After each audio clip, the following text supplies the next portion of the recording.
Trump किस तरह से परेशान है वो आप इस बात से भी समझिए कि ईरान को नई धमकी देते हुए ट्रंप ने यहां तक कह दिया कि ये लोग पिछले 47 साल से दुनिया भर में निर्दोष लोगों को मार रहे हैं। अमेरिका का 47वां राष्ट्रपति होने के नाते अब मैं उनको मार रहा हूं। ऐसा करना कितना बड़ा सम्मान है।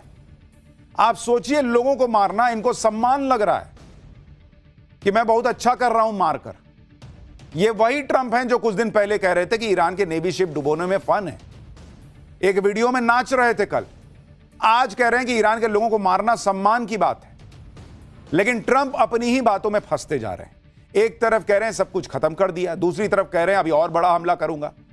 भाई सब कुछ खत्म ही कर दिया तो बड़ा हमला किस बात का कर रहे हैं? हमला करने की जरूरत क्या है? ट्रंप ने तो आज एक और नया दावा कर दिया कि ईरान सरेंडर करने वाला है। G7 के नेताओं को ट्रंप ने बताया कि ईरान सरेंडर बस करने ही वाला है, लेकिन वहां की लीडरशिप ही खत्म हो चुकी, इसलिए कोई सरेंडर की घोषणा नहीं कर पा रहा है। वाह बॉस, क्या लॉजिक है। कह रहे हैं कि वहां कोई लीडरशिप नहीं बची इसलिए कोई सरेंडर नहीं कर पा रहा। तो जब लीडरशिप बची नहीं तो मार किसको रहे? भारत वहां के विदेश मंत्री से बात कर रहा है, पीएम मोदी वहां के राष्ट्रपति से बात कर रहे हैं और इनके हिसाब से वहां कोई सरेंडर करने वाला नहीं बचा है। सोचिए कैसी बेतुकी बातें कर रहे हैं और इनके समर्थक कैसे होंगे जो उसको मान भी ले रहे हैं।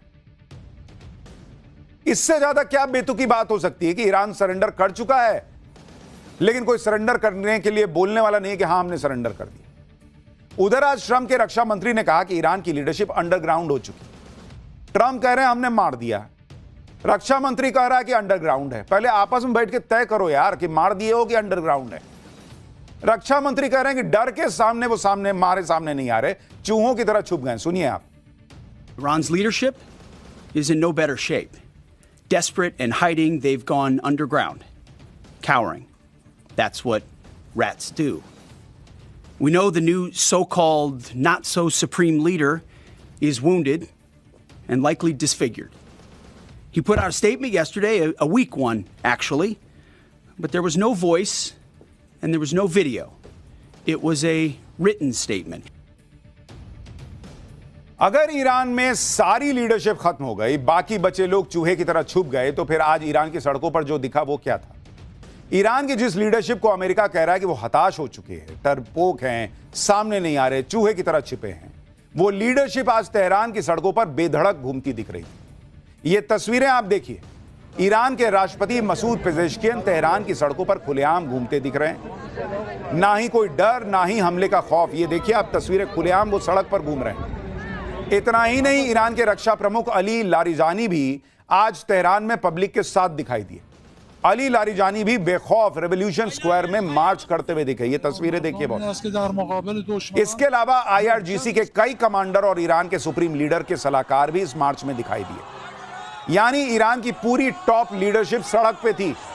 अमेरिका दुनिया को नैरेटिव बेच रहा है, ट्रंप कह रहे हैं मार दिया, रक्षा मंत्री कह रहे हैं ये तो बंकर में छुपे हैं चूहे की तरह, वो वहां सड़क पर खुला नजर आ रहे हैं। ईरान ने एक AI वीडियो भी रिलीज किया जिसमें दिखाया गया कि तमाम हमलों के बाद भी कैसे ईरान टूटा नहीं और पलटवार कर रहा है। देखिए जरा ये वीडियो।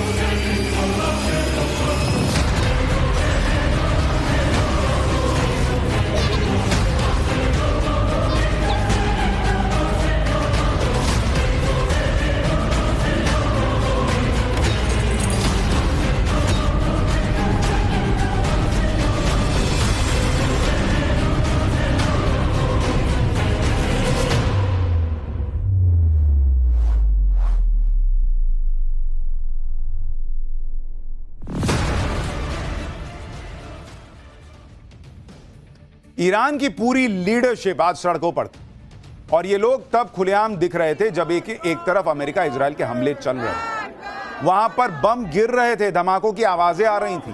आप देखिए पीछे धुआं निकल रहा है, इधर पब्लिक जा रही है, उधर हमले चल रहे हैं, लेकिन ना नेता ना पब्लिक कोई वहां से भागा नहीं कि देखो देखो हमला हो गया।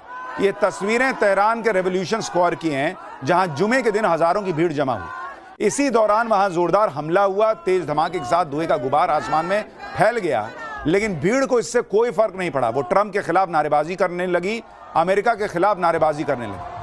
आप देखिए तस्वीरें एक बार।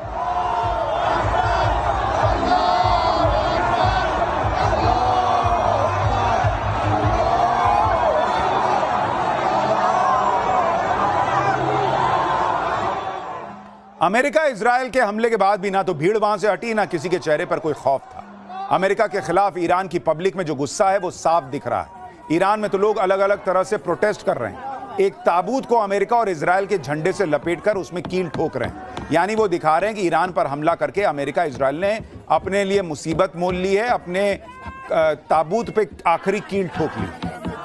अमेरिका ने यह सोचकर ईरान पर युद्ध किया था कि वहां की रिजीम हटा देंगे, अपने मनमर्जी का नेता बना देंगे। यहां उल्टा हो गया। ईरान में जो सत्ता में है उसके लिए तो गजब का सपोर्ट बढ़ गया, वो कमजोर होने की जगह मजबूत हो गए। ये तस्वीरें देखिए, अमेरिकी हमले में मारे गए ईरान के कमांडरों की अंतिम यात्रा निकल गई। तेहरान के रेवोल्यूशन स्क्वायर पर हजारों लोगों की भीड़ पहुंची हुई थी। देख रहे हैं, पैर रखने की जगह नहीं। लोगों ने अपने शहीद कमांडर्स को श्रद्धांजलि दी और नारे लगाए।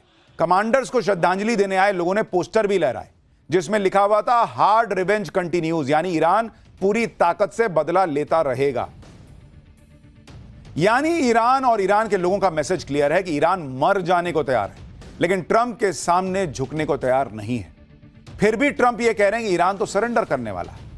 अगर यही बात होती तो फिर ट्रंप ने क्यों आज दुनिया से कह दिया कि जाओ रूस का तेल खरीद लो? मैं सबको कहता हूं जाओ खरीदो। जिस रूस के तेल के लिए ट्रंप दुनिया से लड़ गए कि रूस का तेल ना खरीदो, आज ईरान युद्ध ने ट्रंप के सामने ऐसी नौबत ला दी जिसमें ट्रंप खुद कह रहे हैं कि जाओ रूस का तेल खरीद लो जितना खरीदना है। आप देखिए कि अमेरिका ने रूस से कच्चा तेल खरीदने में छूट दे दी है। यह छूट उन सभी देशों के लिए है जो रूस से कच्चा तेल खरीदना चाहते हैं। इसके तहत समुद्र में जो रशियन ऑयल जहाजों पर लदा है उसे खरीदा जा सकता है। रूस से तेल खरीद पर 11 अप्रैल तक छूट लागू रहेगी। अब अगर ट्रंप दावा कर रहे हैं कि ईरान को वो हरा चुके, तो रूस के कच्चे तेल पे छूट क्यों दिए भाई? ईरान को हरा दिए, ईरान अब न तब सरेंडर करने वाला है, तो स्ट्रेट ऑफ हॉर्मुज तो आप कभी भी खुलवा लोगे। स्ट्रेट ऑफ हॉर्मुज खुल जाएगा, तेल की कीमत कम हो जाएगी। तो क्यों दुनिया से कह रहे हो जाओ रूस का तेल खरीदो, जो दुनिया से कह रहे थे कि मत खरीदना मत खरीदना? अमेरिका का, ट्रंप का रूस का तेल खरीदने की इजाजत देना बता रहा है कि यह युद्ध अभी खत्म नहीं होने वाला। इसी रशियन क्रूड ऑयल को लेकर ट्रंप ने कितना बवाल किया था बॉस। रूस से तेल खरीदने वाले भारत पर आरोप लगा दिया था कि भारत रूस से तेल खरीद के यूक्रेन युद्ध को स्पॉन्सर कर रहा है। अब रशियन क्रूड ऑयल पर प्रतिबंध हटाकर ट्रंप किसका युद्ध स्पॉन्सर कर रहे हैं? ट्रंप ने तो रूस का उल्टा जबरदस्त फायदा करा दिया बॉस। आप देखिए, इतना हाहाकार मचा है तो रूस से तेल खरीदने के लिए जो है वो लोग लाइन में लगे हुए हैं और रूस पे पैसा बरस रहा है। ईरान युद्ध के बाद अगर आप देखेंगे, रूस का फायदा देखिए कितना ज्यादा हो गया ट्रंप के इस सनक की वजह से।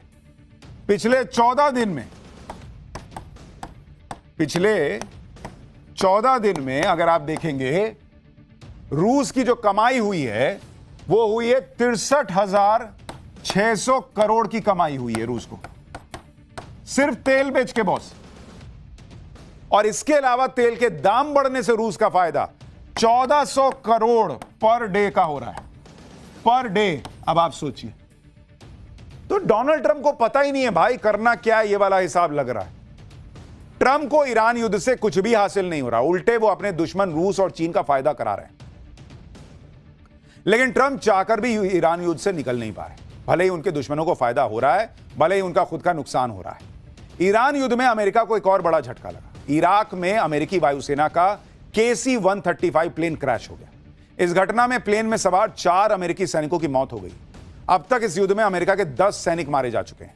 ईरान का समर्थन करने वाले इराक रेजिस्टेंस फ्रंट के लड़ाकों ने अमेरिकी विमान को मार गिराने का दावा किया है। हालांकि अमेरिकी सेना ने इसे एक हादसा बताया है। अमेरिकी सेना का KC-135 बोइंग कंपनी का बनाया रिफ्यूलिंग प्लेन है, जो वॉर जोन में उड़ रहे फाइटर जेट्स और दूसरे एयरक्राफ्ट में हवा में ही फ्यूल भरता है। इसलिए लंबी दूरी के मिशन के लिए KC-135 को काफी अहम माना जाता है। वैसे तो इस प्लेन में 37 सैनिक बैठ सकते हैं, लेकिन आमतौर पर इस प्लेन में 3 क्रू मेंबर रहते हैं, एक पायलट, एक को पायलट और एक क्रू मेंबर एयरक्राफ्ट में फ्यूल भरने के लिए। इसमें इस्तेमाल होने वाले बूम को ऑपरेट करता है। यह प्लेन एक बार में 90,000 लीटर फ्यूल लेकर उड़ान भर सकता है। KC-135 पिछले 70 सालों से अमेरिकी वायुसेना में ऑपरेशनल है। KC-135 वेस्ट ईरान के साथ युद्ध शुरू होने के बाद गिरने वाला अमेरिका का चौथा प्लेन बन गया है। इससे पहले कुवैत में अमेरिका के 3 F-15 फाइटर जेट गिर चुके हैं। अमेरिका के प्लेन गिर रहे हैं, उसे नुकसान हो रहा है। अब डोनाल्ड ट्रंप दुनिया को नहीं बता रहे कि 4 गिर गए, 5 गिर गए, 10 गिर गए, 11 गिर गए। भारत पाक युद्ध का तो बड़ा बताते थे भाई साहब, आप हर दिन बढ़ा के बताते थे कि नहीं 6 न 8 न 4 न 10 न 15। अब बताइए अपने कितने गिर गए। ट्रंप तो अपनी ही दुनिया में। इसी बीच ईरान ने एक और बड़ा दावा कर दिया। ईरान ने कहा है कि उसने ओमान सागर के पास तैनात अमेरिकी वॉरशिप USS अब्राहम लिंकन को मिसाइल और ड्रोन के हमले से बड़ा नुकसान पहुंचाया।